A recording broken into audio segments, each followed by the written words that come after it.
할렐루야, 생명을 살리는 말씀, 큐티로 만나는 예수님. 역대상 22장 1절에서 10절.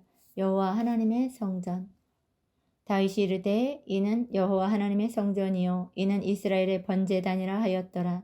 다윗이 명령하여 이스라엘 땅에 거류하는 이방 사람을 모으고 석수를 시켜 하나님의 성전을 건축할 돌을 다듬게 하고, 다윗이 또 문짝 못과 거멀 못에 쓸 철을 많이 준비하고, 또 무게를 달 수 없을 만큼 심이 많은 돛을 준비하고, 또 백향목을 무수히 준비하였으니 이는 시돈 사람과 두로 사람이 백향목을 다윗에게로 많이 수운하여 왔음이라.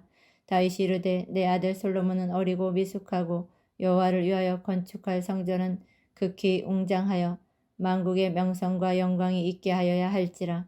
그러므로 내가 이제 그것을 위하여 준비하리라 하고 다윗이 죽기 전에 많이 준비하였더라.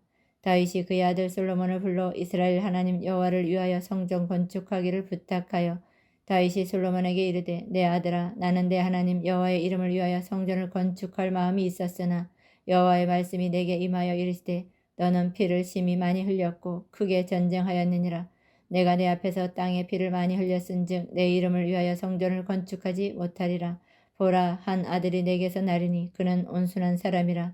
내가 그로 주변 모든 대적에게서 평온을 얻게 하리라. 그의 이름을 솔로몬이라 하리니 이는 내가 그의 생전에 평안과 안일함을 이스라엘에게 줄 것임이니라.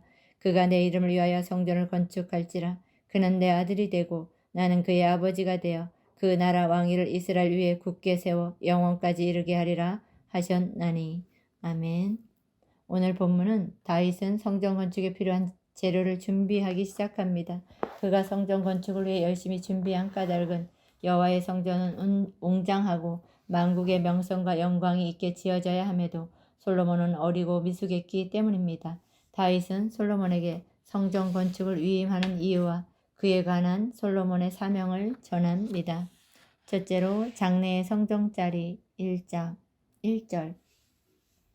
오르난의 타작마당에서 하나님께 번제를 쌓고 번제와 화목제를 드린 다윗은 바로 이곳이 여호와의 하나님의 성전이요 이스라엘의 번제단이라고 선포합니다. 이는 앞으로 이곳이 예루살렘 성전의 자리가 될 것과 성전의 번제단이 있게 될 특별한 곳임을 전하는 것입니다.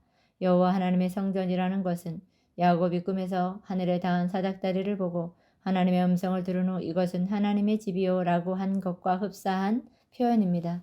야곱처럼 다윗도 하나님을 직접 대면한 후 두려움과 감격에 차 믿음을 고백을 한 것입니다. 이렇게 각자 예배의 자리에서 직접 하나님을 만나고 경험하는 인생이야말로 가장 축복받는 인생입니다. 적용 질문입니다. 내가 만난 주님은 어떤 분이며 어떤 감격이 있습니까?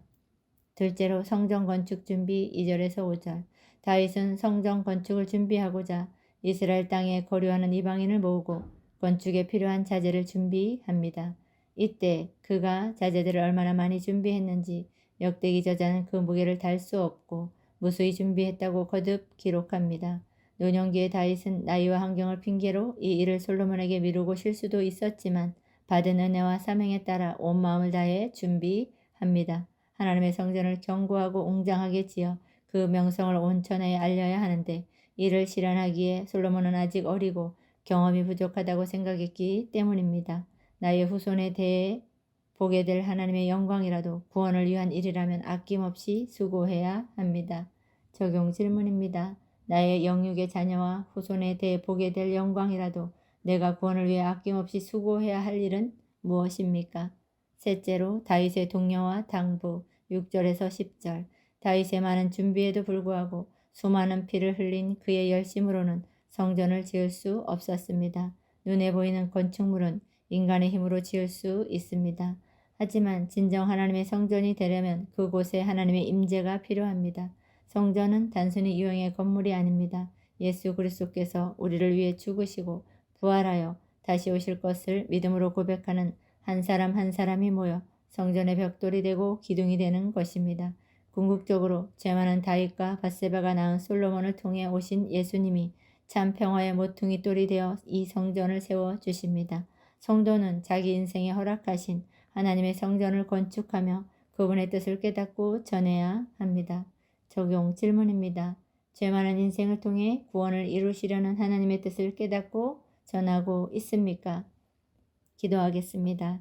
거룩하신 하나님, 제 인생에 거룩하신 주님의 임재를 사모해야 하는 성전임을 알게 해주셔서 감사합니다. 날마다 말씀을 묵상하는 가운데 제 삶의 자리에서 주님을 만나게 하옵소서. 저와 자녀의 후손에게도 주의 영광이 나타나게 하옵소서. 기도로 돕게 하옵소서. 제 인생에 드러난 하나님의 뜻을 말씀으로 해석하게 하옵소서. 또한 그 말씀을 전하며 복음 전하며 살아갈 수 있도록 예수님 이루어 주시옵소서. 모든 것 예수님의 이름으로 기도합니다. 아멘.